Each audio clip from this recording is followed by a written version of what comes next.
నమస్తే మిత్రులారా, ఇవాళ మన ప్రజాకోట దినపత్రిక ఒక ముఖ్యాంశాలు మనం చూద్దాం. అత్యంత శక్తివంతమైన జాబితాలో రేవంత్ రెడ్డి. ఇండియన్ ఎక్స్ప్రెస్ జాబితా 2025లో నిరుపేదతో పోలిస్తే 11 స్థానాలపైకి చేరుకున్న ముఖ్యమంత్రి. విధానపరమైన కీలక నిర్ణయాల్లోనూ గుర్తింపు. అగ్రస్థానంలో ప్రధాని నరేంద్ర మోడీ, 9వ స్థానంలో రాహుల్. ఆంధ్రప్రదేశ్ సీఎం చంద్రబాబుకు 14వ స్థానం. రెండో ముఖ్యాంశం చూసుకున్నట్లయితే ఒలెక్ట్రా సంస్థతో కలిసి పెట్టుబడి పెట్టేందుకు సంసిద్ధత. 2022-23లోనే ఆ సంస్థతో చర్చలు జరిపాం. నాడు అడ్డగింగా నిలిచిన చైనాతో విదేశాంగ విధానం. నేడు అవరోధాలను తొలగి పెట్టుబడులు రావడం సంతోషకరం. బీఆర్ఎస్ వర్కింగ్ ప్రెసిడెంట్ కేటీఆర్ వెల్లడి.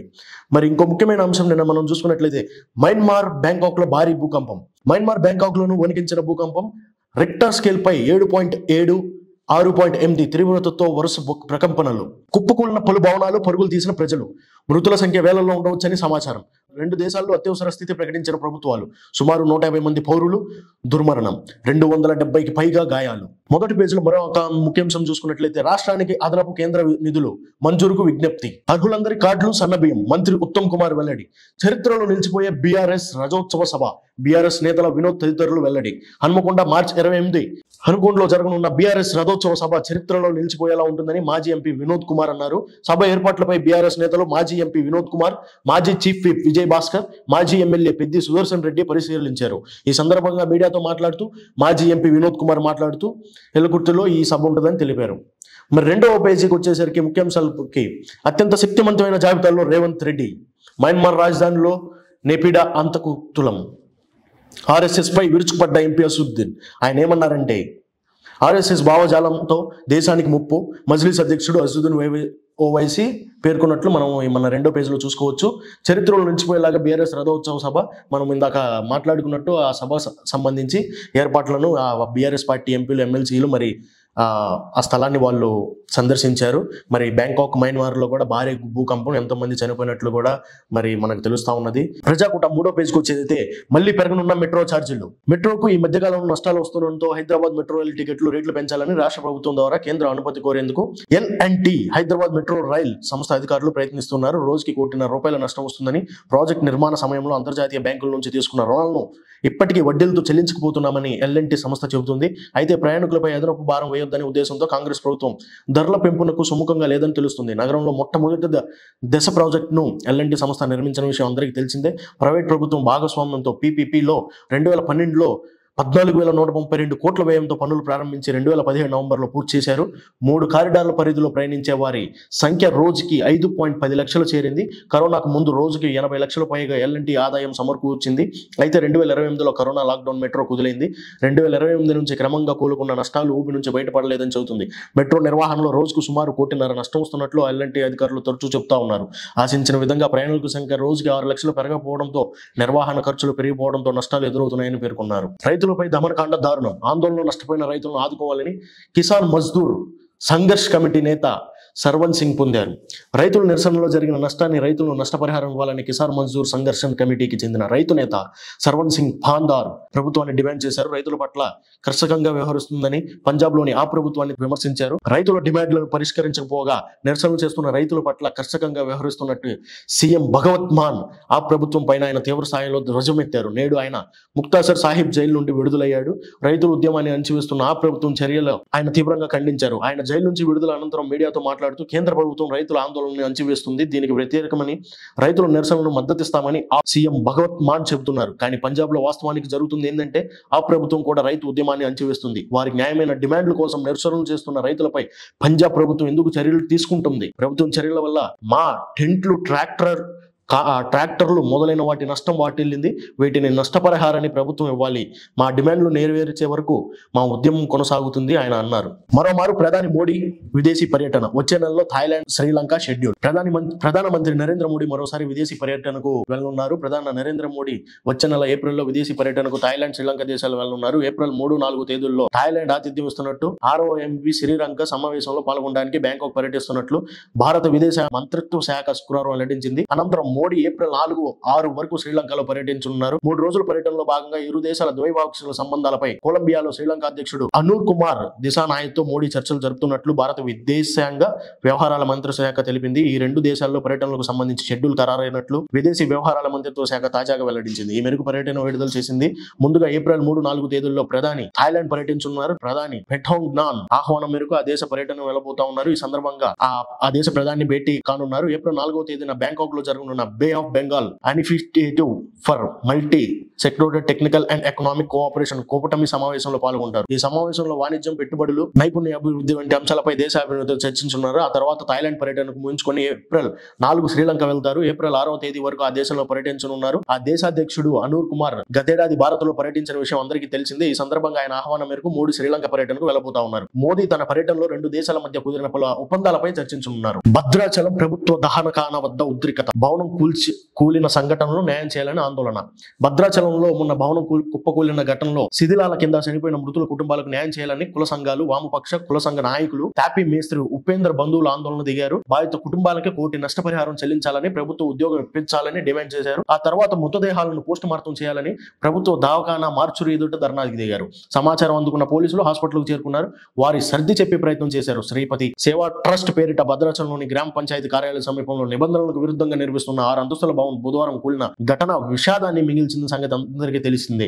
శిథిలాల కింద చిక్కుకుపోయిన తాపీ మేస్త్రి ఉపేందర్ కార్మికుడు కామేశ్వరరావు మృతి చెందారు. గురువారం శిథిలాలు చిక్కుపోయిన తాపీ మేస్త్రి కామేశ్వరరావును అధికారులు ప్రాణాలతో బయటకు తీశారు. కానీ అప్పటికే కాలు చెయ్యి నుజ్జయ్యి తీవ్ర రక్తస్రావం జరిగిన కామేశ్వరరావు దవాఖానాకు తరలించిన వెంటనే ప్రాణాలు వదిలాడు. శుక్రవారం ఉదయం ఉపేంద్ర మృతదేహాన్ని శిథిలాల కింద నుంచి రెస్క్యూ సిబ్బంది వెలికి తీసింది. పోస్ట్ మార్టం అనంతరం ఉపేంద్ర డెడ్ బాడీని ఆయన కుటుంబ సభ్యులకు అందజేశారు. యువకుడిని నరికి చంపిన యువతి తండ్రి ప్రేమ వ్యవహారంతోనే ఘటన. పుట్టినరోజు యువకుడిని యువతి తండ్రి గొడ్డలితో అత్యంత దారుణంగా హత్య చేసిన సంఘటన జిల్లాలో కలకలం రేపింది. పోలీసులు తెలిపిన వివరాల ప్రకారం ఎలిగేడు మండలం ముప్పుతీరి తోట గ్రామానికి చెందిన సాయి కుమార్ గౌడ్ 17 సంవత్సరాలు వేరే సామాజిక వర్గానికి చెందిన యువతిని ప్రేమిస్తున్నాడు. ఈ క్రమంలో సాయి తన పుట్టినరోజు వేడుకలను చేస్తుండగా అక్కడికి వచ్చిన యువతి తండ్రి సాయిపై గొడ్డలతో వేటు వేశాడు.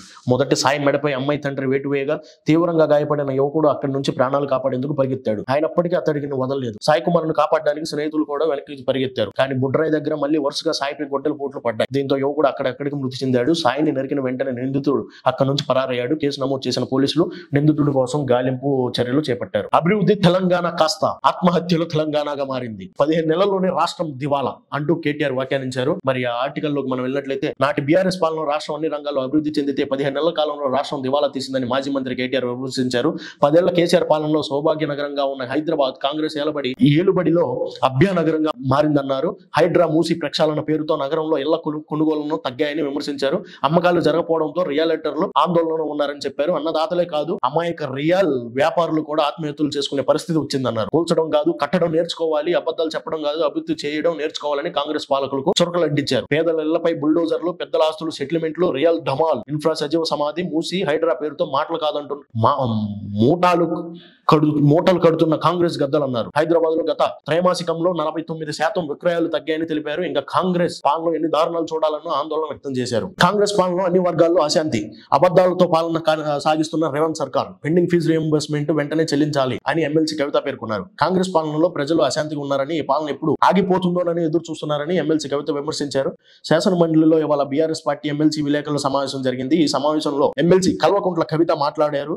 అప్పులపై కాంగ్రెస్ నేతలు తప్పులు బయటపడతాయన్నారు. రాష్ట్రం అప్పులు మొత్తం 4.42 లక్షల పార్లమెంటు కేంద్ర ప్రభుత్వం ప్రకటించదని, కానీ సీఎం రేవంత్ రెడ్డి మాత్రం 8 లక్షల కోట్ల అప్పులు ఉన్నాయని దుష్ప్రచారం చేస్తున్నారు. అబద్ధాలు చెప్పి అధికారంలో వచ్చిన కాంగ్రెస్ పార్టీ ఇప్పటికైనా నిజాలు చెప్పాలన్నారు. అబద్ధాలు చెప్తున్నామని కాంగ్రెస్ పార్టీ ఒప్పుకుంటే మర్యాదగా ఉంటుందని సూచించారు. ప్రజలు, రైతులు, మహిళలు ఇలా అన్ని వర్గాల్లో సమస్యలపై గలమెత్తారన్నారు. ఎస్ఎల్బీసీ టన్నెల్లో మరో మృతదేహం గుర్తింపు. నాగర్ కర్నూలులో టన్నెల్లో 2 ఇంజనీర్లు, 2 టన్నెల్ బోరింగ్ మిషన్ ఆపరేటర్లు, 4 కార్మికులు సొరంగంలో కూలిన మట్టిలో చిక్కుపోయి నీటికి 5 వారాలు గడిచిపోయింది. NDRF, Singareni, army, Kerala police, cadre dogs వంటి రెస్క్యూ టీంలు దాదాపు 600 మంది 3 షిఫ్టులు నిరంతరంగా సహాయ చర్యలు చేపడుతున్న ఫలితం లేకుండా పోతుంది. సొరంగంలో కార్మికులపై కూలిన మట్టిని తొలగించేందుకు రెస్క్యూ టీంలు తీవ్ర ఇబ్బందులు ఎదుర్కొంటున్నాయి. ఉబికి వస్తున్న ఊట నీటితో సొరంగమంతా బురదమయంగా మారడంతో పనులు ముందుకు సాగడం లేదని తెలుస్తుంది. కార్మికుల మృతదేహాలను గుర్తించేందుకు అడ్డుగా ఉన్న బోరింగ్ మిషన్ కటింగ్ చేస్తూ ఎప్పటికప్పుడు లోకో ట్రైన్ ద్వారా శకలాలను బయటికి పంపిస్తా ఉన్నారు. ఇటీవల లభ్యమైన మనోజ్ కుమార్ మృతదేహాన్ని సమీపంలో మరో డెడ్ బాడీ ఉన్నట్లు గుర్తించిన రెస్క్యూ బృందాలు బయటకు తీసేందుకు శ్రమిస్తున్నాయి. కార్మికులపై పడిన బురద మట్టి, సున్నం మట్టి బిగుసుకుపోవడంతో మట్టిని తొలగించేందుకు ఇబ్బందులు పడుతూ ఉన్నారు. కేడవర్ డాక్స్ తెప్పించి మరోసారి సొరంగంలో పరిశీలించి దుర్వాసన వల్ల మృతదేహాలను గుర్తించకపోయినట్లు తెలుస్తుంది. శుక్రవారం 7:30 గంటల ప్రాంతంలో రెస్క్యూ బృందాలు మరోమారు టన్నెల్లో సహాయ చర్యలు చేపట్టేందుకు బయలుదేరారు. రెస్క్యూ బృందాలు మధ్యాహ్నం తర్వాత బయటకు వచ్చే అవకాశం ఉండడంతో మనోజ్ కుమార్ మృతదేహాన్ని సమీపంలో ఉన్న మరో వ్యక్తి డెడ్ బాడీ వివరాలు తెలిసే అవకాశం ఉన్నట్లు తెలుస్తుంది. సహాయ చర్యల పర్యవేక్షణ కోసం ప్రభుత్వం శివశంకర్ అనే ఓ ప్రత్యేక అధికారిని నిర్మించింది. సమస్యలకు చావే పరిష్కారం కాదు. కుటుంబ పెద్దలు ఆత్మహత్యలతో కుటుంబాలు చిన్నాభిన్నం. మాజీ ఎమ్మెల్సీ ఫరూక్ హుసేన్ చిన్న చిన్న విషయాలకు ఆవేశంతో ఆత్మహత్యలు పాల్పడొద్దని, దానివల్ల వారి కుటుంబాలు అనాథలుగా మిగులుతున్నాయని మాజీ ఎమ్మెల్సీ ఫరూక్ హుసేన్ అన్నారు. సిద్దిపేట జిల్లా రాయల్పూల్ మండలం కేంద్రానికి చెందిన మహమ్మద్ షాదుల్లా అనే వ్యక్తి అప్పుల బాధతో ఆత్మహత్య చేసుకున్న విషయం తెలుసుకున్న ఫరూక్ హుసేన్ బాధిత కుటుంబ సభ్యులను శుక్రవారం ఉదయం పరామర్శించారు. 10,000 ఆర్థిక సాయం అందించారు. చిన్న వయసులోనే ఫాదుల్లా మృతి చెందడం బాధాకరమన్నారు. ఆ కుటుంబానికి తాము ఎల్లప్పుడూ అండగా ఉండి వారి పిల్లల్ని మైనారిటీ హాస్టల్లో చేర్పించి విద్యా బుద్ధులు నేర్పిస్తామని పేర్కొన్నారు. ఆవేశంతో యువకులు ఆత్మహత్యలు చేసుకోవద్దని, బాధాకరమని, వారు ఆత్మహత్యలు చేసుకుంటే కుటుంబాలు అనాథులుగా మిగిలిపోతాయని విచారం వ్యక్తం చేశారు. షాదుల్లా వ్యాపారం చేస్తూ జీవనం సాగిస్తున్నప్పటికీ వ్యాపారంలో నష్టం రావడం, అప్పుల బాధతో ఆత్మహత్య పరిష్కారం కాదన్నారు. ఈ సందర్భంగా ఆయన మాట్లాడుతూ పేద ప్రజలకు ఆపద ఎక్కడ ఉంటే తాను అక్కడ ఉంటానని ఆయన పేర్కొన్నారు. మతి సీమిత లేక మహిళ ఉరేసుకొని ఆత్మహత్య. మతి సీమితం కోల్పోయి ఉరేసుకొని ఆత్మహత్య చేసుకున్న సంఘటన చింతపల్లి మండలం కురమేడు గ్రామంలో చోటు చేసుకుంది. వివరాల్లోకి వెళ్తే పోలీసులు తెలిపిన వివరాల ప్రకారం చింతపల్లి మండలం కురమేడు గ్రామానికి చెందినటువంటి అనంతుల వెంకటయ్య తండ్రి నారయ్య 55 సంవత్సరాలు గత 30 సంవత్సరాల క్రితం కురమేడు గ్రామానికి చెందిన అనంతుల వెంకటమ్మ 50 సంవత్సరాలతో వివాహం కాగా వారికి 2 మగపిల్లలు. అప్పటికి నుండి అతని భార్య అతని గ్రామస్తులను తిట్టుకుంటూ పిచ్చిదాని వల్లే తిరుగుతూ అప్పుడప్పుడు ఇలా ఇల్లు వదిలేసి చెరువు గట్టు ఇతర దేవాలయాల వద్ద వెళ్తూ తిరిగి ఇంటికి వచ్చేది. అతను వెళ్లి ఆమెను తిరిగి ఇంటికి తీసుకొచ్చారు. ఇలాంటి పరిస్థితుల్లో ఆమె వేగలేక గత 23 సంవత్సరాల క్రితం అతను హనుమంతులమ్మ పార్వతిని 2వ వివాహం చేసుకున్నాడు. అతను మొదటి భార్య అయిన వెంకటమ్మ కుర్మేడు గ్రామంలో పాతింటి వద్ద ఉంటుండగా అతను కుర్మేడు గేట్ పైన కొత్త ఇంట్లో ఉంటున్నాడు. అయితే అతను 4 రోజుల నుండి ఉదయం సాయంత్రం అతని భార్య అయిన వెంకటమ్మ ఇంటి వద్ద ఉన్నదా లేదా అని ఒక కంట కనిపెడుతూ ఉండేవాడు. గురువారం రాత్రి 11 వరకు అతని భార్య అయిన హనుమంతుల వెంకటమ్మ పడుకునేంత వరకు అతనితో పాటు అతని భార్య వదిన లింగమ్మ, ఆమె 2 కొడుకులైన గౌని శ్రీను, గౌని శ్రీశైలం అక్కడే ఉండి తిరిగి ఉదయం 9 గంటల ప్రాంతంలో వచ్చి చూడగా అతని భార్య అయిన హనుమంతుల వెంకటమ్మ చీరతో ఫ్యాన్ కు ఊరేసుకొని చనిపోయి ఉన్నదని, అతని భార్య మరణం పట్ల ఎలాంటి అనుమానం లేదు, నా భార్య హనుమంతుల వెంకటమ్మ మతి స్థిమితం సరిగ్గా లేకపోవడం వల్ల పిచ్చితనంతో ఊరేసుకొని ఆత్మహత్య చేసుకుందని ఇచ్చిన ఫిర్యాదు మేరకు చింతపల్లి పోలీస్ స్టేషన్ లో ఫిర్యాదు చేయగా కేసు నమోదు చేసుకుని దర్యాప్తు చేస్తున్నామని ఎస్ఐ తెలిపారు. మరో హెడ్లైన్స్ వచ్చేస్తే రైతు సేవా సహకార సంఘం 22వ సర్వసభ్య సమావేశం జరిగింది. నీటి సమస్య తక్షణమే పరిష్కరించాలి. బీజేపీ మండల అధ్యక్షుడు తాండ్ర రవీందర్ ఎండిఓకి వినతి పత్రం అందజేశారు. సీఎంఆర్ఎఫ్ చెక్కులను అందజేశారు. ప్రజా సంక్షేమం ప్రధాన లక్ష్యంగా పెట్టుకుని అర్హులైన ప్రతి ఒక్కరికి సహాయం అందించేందుకు రాష్ట్ర తెలంగాణ సెఫ్టిన్ corporation chairman M Gangadhar Reddy, senior నాయకులు డాక్టర్ సిద్ధం ఉజ్వాల్ రెడ్డి నిరంతరం కృషి చేస్తున్నారు. 28వ తేదీన బషీరాబాద్ మండలం వివిధ గ్రామాలకు చెందిన ముఖ్యమంత్రి సహాయ నిధి చెక్కులను తెలంగాణ రాష్ట్ర సెఫ్టిన్ కార్పొరేషన్ చైర్మన్ అందజేశారు.